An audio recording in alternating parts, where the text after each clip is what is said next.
micro. Oh, right.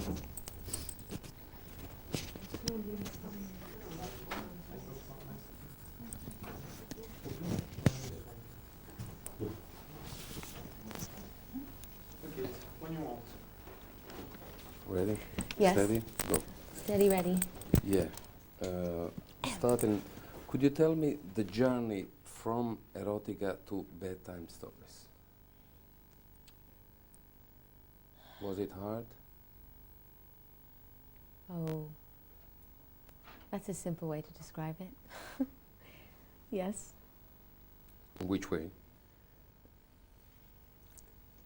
Well, it was hard to be so profoundly misunderstood and not be destroyed and go back to work and continue writing and being expressive and not and to try to express myself without listening to all the voices and thinking of all the things that people said, and that was hard. And how did you survive all those years being misunderstood by the press and by the people, by the critics, some critics? By knowing in my heart that it was what I wanted to do, and knowing, at least understanding what I meant personally, and also the people that I respect and admire, their opinions and their advice, and I would say that knowing that at least the handful of people that understood the irony or the message or whatever I was trying to say, I would say that helped me. Yeah, and how did it start, the idea of the album, the Bedtime Stories? The title? Yeah, the title and the whole idea of looking into yourself, I think. It wasn't premeditated, it just happened. I would say that 2 years of really trying to understand myself and humanity, I mean, I think I got a huge education. I mean, my whole life has been an education, but when people are happy and enthusiastic and cheering your name and saying you're the greatest, it doesn't give you pause to reflect as much as... It doesn't encourage you to sit and be reflective as much as people questioning and challenging what you do. So I would say that my state of mind and what I wrote about was a reaction or a reflection or a response to that. Yeah, would you define this album your most autobiographical one, or not?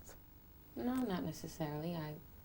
I think there's something autobiographical in all of my records. I would say Like a Prayer was very autobiographical as well. What was the thing that hurted you most during your career? The critics, they say, the reviews, the Through my whole career? Yeah. Thing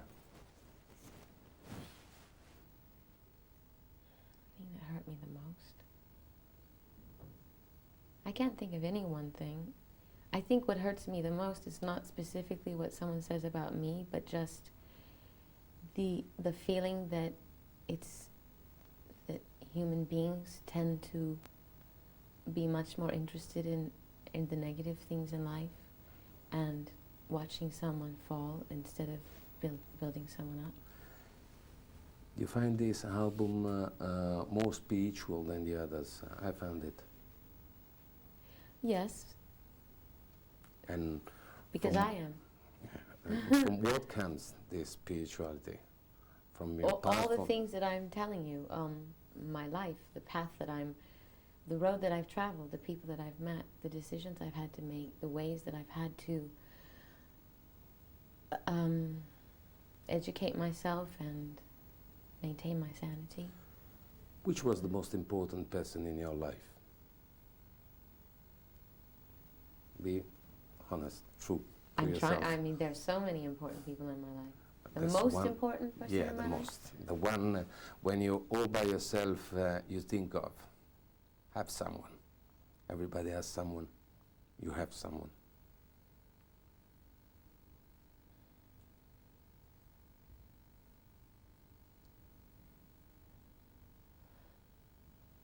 most important person. I guess my mother. Not so much because she was alive to have an influence on me, but I suppose that my imagination of her and my idealism of what of motherhood and my dream of what she could have been and also a longing for her has had a big influence on me. And the family? Having been brought up in a big family, different people. Well, my family's been a huge influence on me, my father and my brothers and sisters.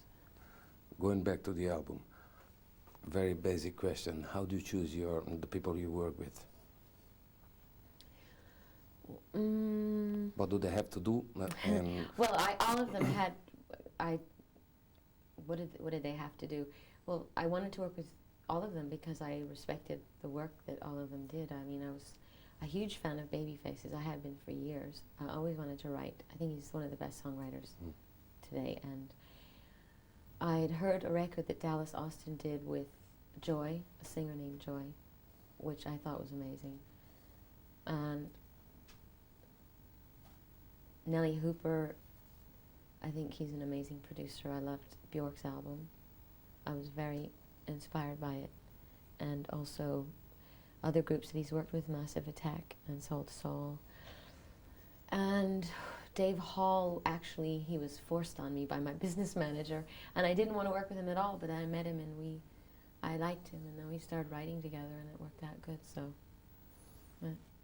Leaving the album and going back to what you say last year. We're just going like this right now. What about the cinema?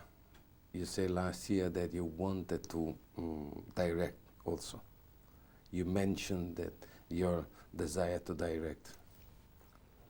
Yeah. What happened to this idea? It's still there inside of me, waiting for its chance to come out.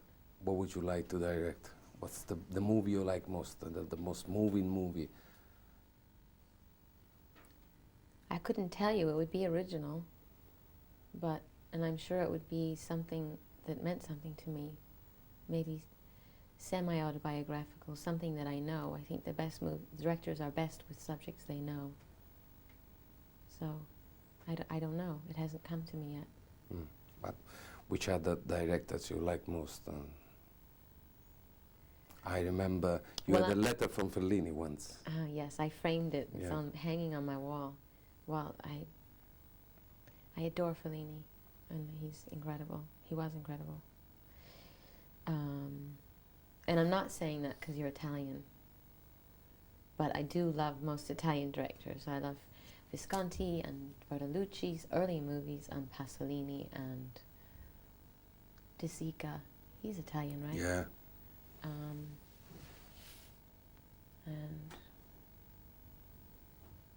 René, Godard, Renoir. All the dead ones. Yeah. All the Europeans ones. Yeah. Most of them are Europeans. Do you have any kind of regret looking back to your career? The million-dollar question. No. You did all what you wanted to do, the way you wanted, the minute you wanted. Well, to say that I did everything I wanted to do is not the same as saying I have no regrets. I think having regrets is a waste of time, because even if you make mistakes, you learn from them. So there are things that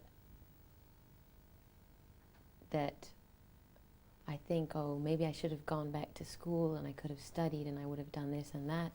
There are things that I would like to have done, but who's to say I still can't do them, and it's not the same as a regret.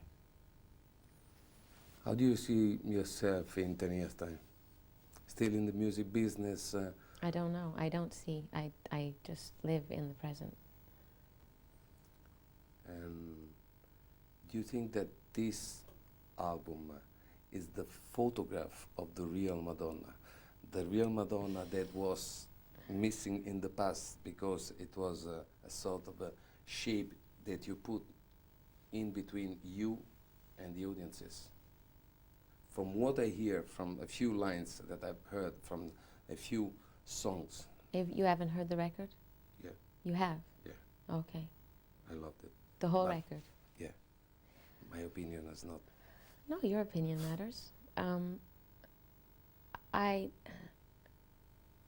I think that the more you do what you do, the better you get at it. So I would say that the more I write, the closer I come to my own voice.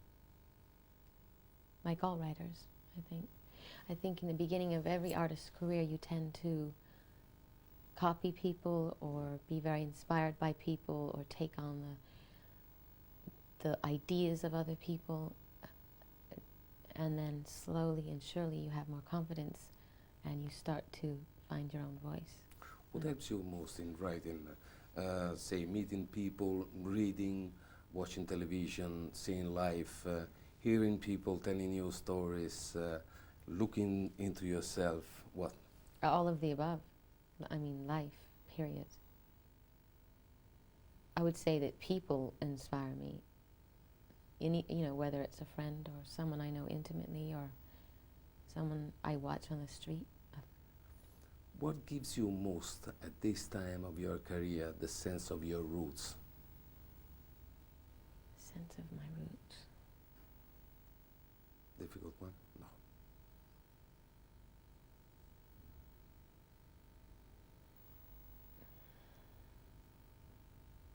You mean where I came from? Yeah. Who I... Who you are, Well, who where you I still came from are. and who I am is kind of Yeah. different, but on the other hand, it's the same.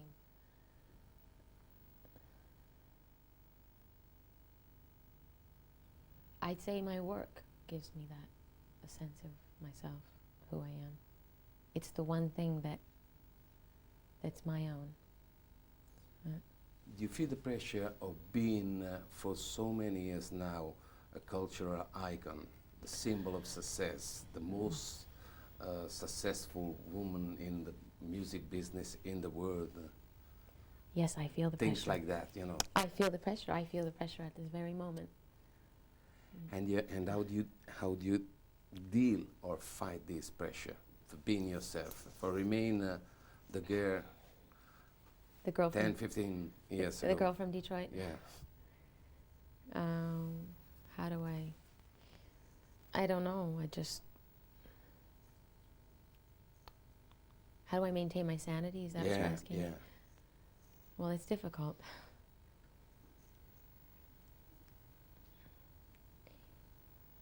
I think that I'm surrounded by people that help me, my friends, people that I work with, people that I guess keep me in touch with reality. I surround myself with people that have a sense of humor, that are intelligent.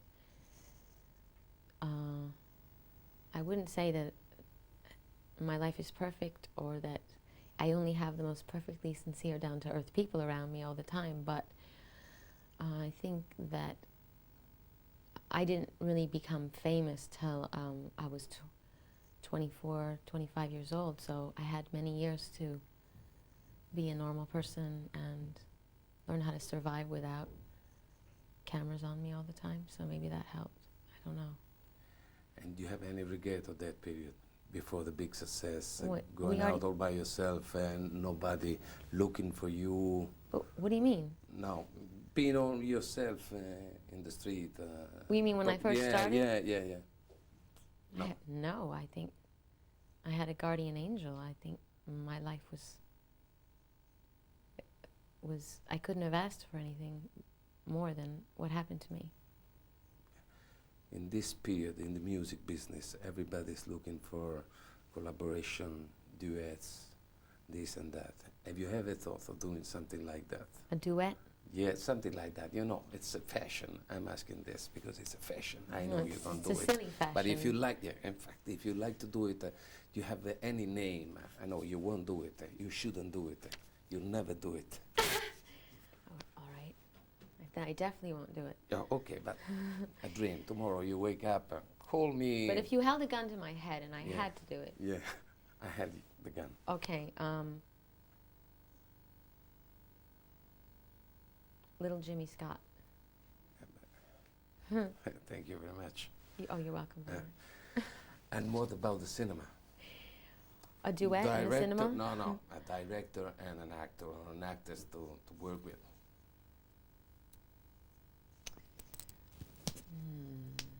To crack my knuckles for that one.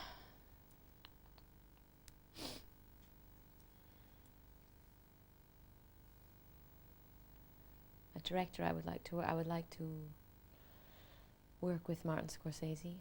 I would like to work with Quentin Tarantino.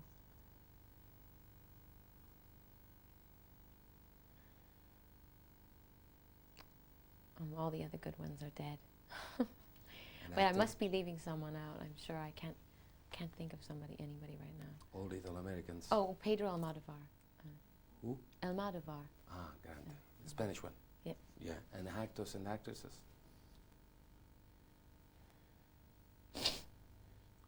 Nobody, okay. Okay.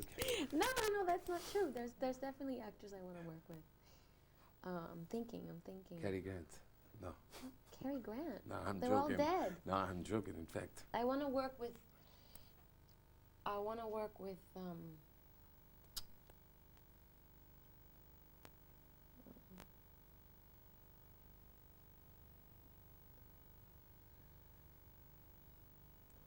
Helmut Berger.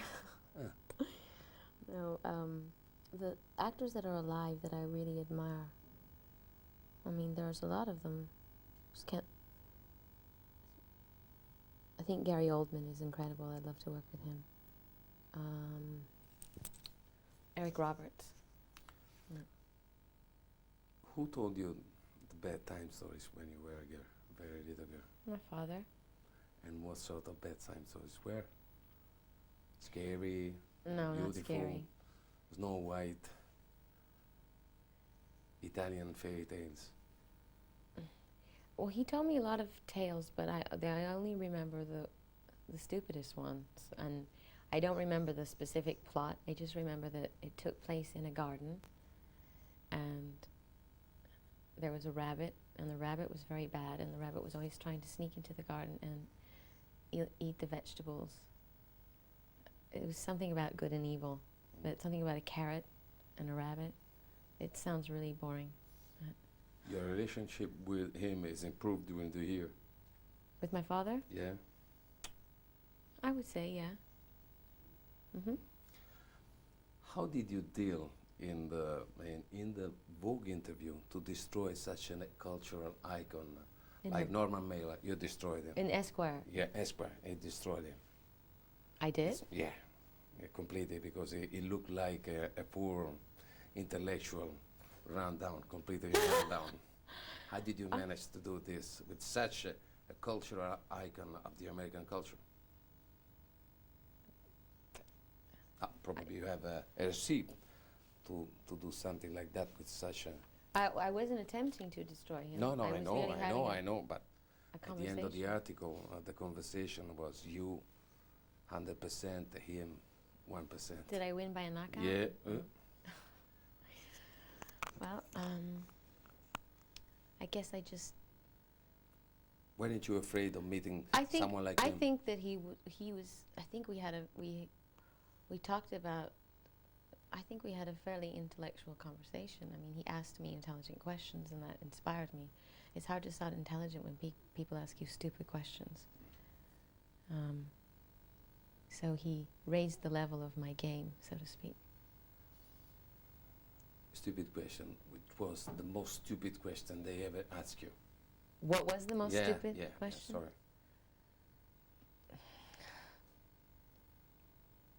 I think you There's had just too many. So just choose one.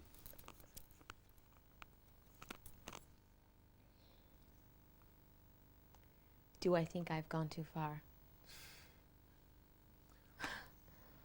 Going back to Bedtime, as I said before, it has a sense, to me, I heard it twice only, it has a sense of great spirituality, very subtle.